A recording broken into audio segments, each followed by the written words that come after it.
दुर्ग जिला शिक्षा प्रशिक्षण संस्थान द्वारा आज आछोटी में जिला स्तरीय 2 दिवसीय कार्यशाला का आयोजन किया।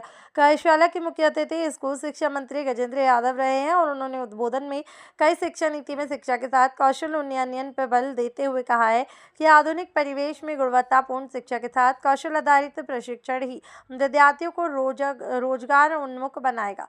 आछोटी स्थित डाइट भवन में आयोजित कार्यशाला में शिक्षा ग्रामोद्योग विधि विधायी मंत्री गजेंद्र यादव ने व्यवसायिक शिक्षा की चुनौती और संभावनाओं पर कार्यशाला में शिक्षकों से विस्तृत चर्चा की। उन्होंने कहा कि रोजगार उन्मुखी शिक्षा आधुनिक कौशल विकास को पाठ्यक्रम से जोड़ने की दिशा में कार्यशाला का एक महत्वपूर्ण पहल है। कैबिनेट मंत्री यादव ने कहा है कि नई शिक्षा नीति में विद्यार्थियों को प्रारंभिक स्तर से ही कौशल शिक्षा, प्रायोगिक अधिगम और डिजिटल साक्षरता व व्यावसायिक प्रशिक्षण से जोड़ने की व्यवस्था की गई है।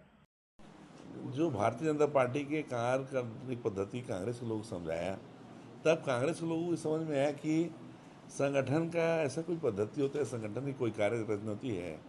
और भारतीय जनता पार्टी को नकल करते करते वो काम करने का प्रयास कर रहे हैं। और आप सबको मालूम है, आदमी खुद के विवेक से कोई काम करे और किसी को देखा से कोई काम करे, उसमें अंतर तो आएगा ही। बहुत सारे जो बीएलओ हैं और बीओ हैं वो प्रभारी में है। ये शिक्षा विभाग जो कब मुक्त हुआ है? देखिए, हम लोग तो बहुत बड़ा प्रयास अभी किए। 3 महीने में माननीय मुख्यमंत्री जी के निर्देशानुसार कुछ लोगों ने पहले काम करने की इच्छा बहुत पहले से थी, लेकिन हाई कोर्ट में रिट याचिका दायर कर दी। माननीय न्यायालय के निर्णय आने के बाद हम लोगों ने पहले टी संवर्ग के लगभग 1312 लोगों को हमने प्रमोशन किया। अभी काउंसलिंग चालू होने वाली 2 दिन बाद, वो भी माननीय उच्च न्यायालय के निर्णय के बाद, चूँकि किसी ने आपत्ति लगाया था, अब उसमें भी उनका मामला खारिज हो गया और शासन के पक्ष में निर्णय आए हैं। अभी हम लोग प्राचार्य प्रमोशन का भी काम कर रहे हैं। जब प्रमोशन होगा, प्रमोशन होने के बाद ही उपसंचालक और आगे के रास्ते खुलेंगे। चूँकि 13 साल से कोई प्रकार का प्रमोशन नहीं हुआ था। 13 साल में पहली बार ऐसा हो रहा है कि हम लोग प्रमोशन कर रहे हैं। प्रधान पाठक से लेक्चरर से प्रिंसिपल में, और प्रधान पाठक से प्रिंसिपल के रूप में।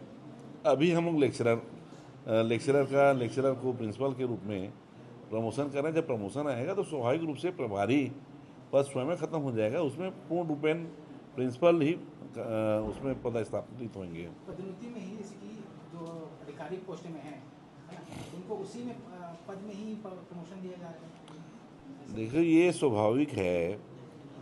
मैं एक उदाहरण दे रहा हूँ। जैसे कि 300 लोग ऐसे हैं जो प्रधान पाठक का काम करते थे, लेकिन उनको ऐसा प्रॉपर उनका पद नहीं था, लेकिन काम वही करते थे, पोस्टिंग वही थी। तो जो जहाँ काम कर रहे हैं उसको वहीं पदस्थापना देने से एक तो पारदर्शिता रहती है, दूसरी बात एक नया ट्रांसफ़र का जो दंश उस कर्मचारी को झेलना पड़ता है, उसे बच जाएगा। और जहाँ वो सेवा दे रहे हैं उसकी योग्य है तो उसको देने में कोई प्रकार का हर्ज नहीं होना चाहिए। ये अभी जो ट्रांसफर का अभियान था, है ना, उसमें स्थानांतरण भी बंद है, ट्रांसफर बंद है, लेकिन उसके बाद भी ट्रांसफर लिस्ट जारी है। देखिए, मैं आपसे पूछना चाहता हूँ,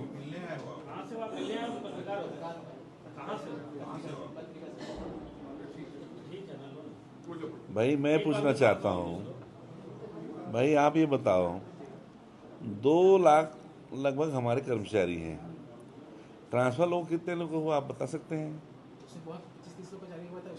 तो ये बताइए, 26 लोग आपसी सहमति हुए हैं। उसमें जो मानवीय आधार है, मैं कहीं जाना चाह रहा हूँ, मेरे बदले में कोई आना चाह रहे हैं, उनका अगर ट्रांसफ़र करें तो वो ट्रांसफ़र नहीं माना जाता। आपसे ये म्यूचुअल ट्रांसफ़र हुआ है और उसमें करने में कोई हर्ज नहीं है। हम लोग तो 1% भी ट्रांसफ़र नहीं किए हैं, जबकि लोगों के बहुत से ऐसी समस्या रहती है। कई लोगों को स्वास्थ्यगत प्रॉब्लम रहता है, कई लोगों को पारिवारिक समस्या रहती है, कई लोगों को पति पत्नी समस्याएं रहती हैं, लेकिन उनको भी अभी हम लोग ट्रांसफ़र नहीं किए हैं।